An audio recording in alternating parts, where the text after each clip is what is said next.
Doutora, tudo bem? Bem-vinda! Obrigada! Bom, doutora, quais doenças aí podem surgir nas crianças nesse período aí de tanta fumaça, né? Esse período seco, um calor tão grande, né?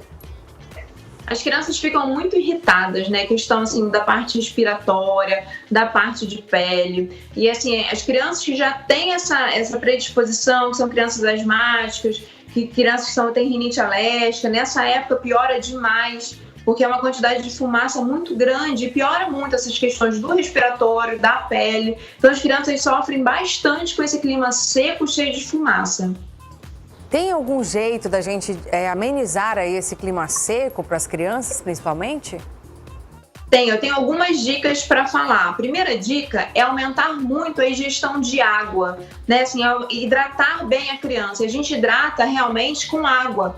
Então, assim, a gente deve oferecer bastante água para as crianças. Até coloco aí durante a semana uma tabela da quantidade de água, lá no Instagram, a quantidade de água que as crianças devem tomar de acordo com a idade, lavar bastante o nariz, fazer lavagem nasal. E a gente tem aquela falsa impressão de que a gente precisa espirrar o soro no nariz da criança e fazer, às vezes, quando vem com aqueles vídeos e sair do outro lado da narina, não precisa. É realmente lavagem nasal. O soro fisiológico, não importa assim, a marca, depende muito do bico, você vai adaptar bem a criança, então qualquer tipo de soro pode fazer sim. Tem algumas crianças que não aceitam lavagem nasal de jeito nenhum. A gente pode usar um artifício da inalação, tá? Então, assim, qual é a intenção dessa questão do soro fisiológico? É hidratar realmente a mucosa nasal. Tem alguns tipos que a gente pode fazer, que é o soro em gel, é o soro fisiológico em gel, que às vezes a gente coloca e fica hidratando mais tempo aí. Então, assim, é sempre isso, assim, a gente tem que sempre priorizar na questão respiratória, aumentar realmente a quantidade de água, a hidratação e lavar bem essa narina, umidificar bem essa narina. É importante que a gente faça isso de 2 a 3 vezes durante o dia. E o umidificador pode ser usado?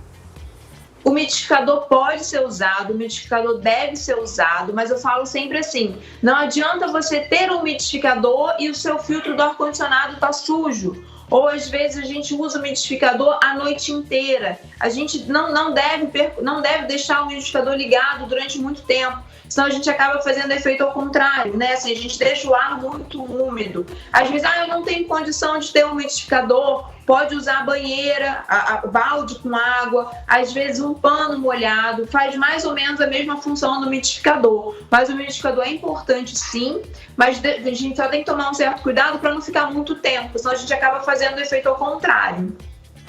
Bom, e por conta da pandemia aí, enfim, essas restrições, né? Quando os pais devem levar as crianças ao médico, doutora? Então, as crianças que têm quadro de asma, que têm quadro de rinite, elas já são crianças mais predispostas nessa época do ano a entrar em crise. Então, eu sempre falo que ao invés de a gente precisar levar as crianças na emergência, vamos procurar o pediatra, vamos procurar o alergista que acompanha, que a gente consegue evitar com que a criança entre em crise, né? Se a gente tem medicamentos que a gente consegue evitar com que a criança entre em crise. Mas, se mesmo indo, mesmo acompanhando, mesmo fazendo todos os usos de medicamento, a criança, porventura, entrou em crise, não tem jeito, encaminhar a emergência. Porque, às vezes, a gente fica com medo do Covid, mas uma emergência respiratória é uma emergência que precisa ser reportado a um hospital, senão pode acabar piorando. Bom, para quem quiser mais informações, quem quiser as dicas valiosas da doutora, o Instagram dela é doutora Raquel Souto. Lá ela fala sobre vários assuntos, né? Aborda diariamente os temas que as mamães têm dúvidas, né, doutora?